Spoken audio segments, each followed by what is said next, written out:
سلام بچه‌ها، امروز اومدم با یه پن هدشات جدید و خفن برای فری فایر که این روزا خیلی سر و صدا کرده و خیلیا میگن باعث میشه هدشات ها راحت تر بشه و کنترل بازی خیلی بهتر عمل کنه. اگر شما هم دنبال تنظیمات قوی تر و تجربه حرفه‌ای تر توی بازی هستید، این ویدیو رو تا آخر ببینید چون قراره کامل همه چیزو توضیح بدم. این پن چند بخش مختلف داره که هر کدوم روی قسمت از بازی تأثیر میذاره، از حساسیت گرفته تا سرعت قفل شدن روی دشمن و روانتر شدن حرکت‌ها داخل بازی. ولی یه نکته خیلی مهم وجود داره. خیلیا وقتی وارد برنامه میشن، همه گزینه‌ها رو سریع روشن میکنن و بعد میگن برنامه کار نمیکنه یا لگ میده.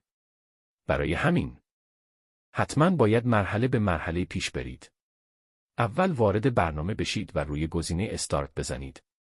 اگر ازتون اجازه دسترسی فایل خواست، فعلا اجازه ندید چون ممکنه باعث مشکل توی اجرا بشه. بعد از اون، گزینه‌ها رو یکی یکی فعال کنید و بین هر گزینه حدود 1 ثانیه فاصله بذارید تا برنامه بدون ارور اجرا بشه و بهترین عملکرد رو داشته باشه.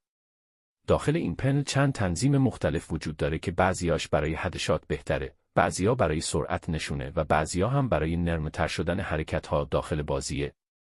پیشنهاد میکنم اول با تنظیمات آروم شروع کنید و بعد کم کم تغییرشون بدید تا بهترین نتیجه رو بگیرید. اون ویدیوی آخری هم کامل توضیح داده که دقیقاً کدوم گزینه‌ها رو روشن کنید و چطور پنل رو فعال کنید تا بدون مشکل اجرا بشه. پس حتما تا آخر ویدیو همراه باشید چون چند تا نکته مهم داخلش گفته شده که خیلیا بهش دقت نمیکنن.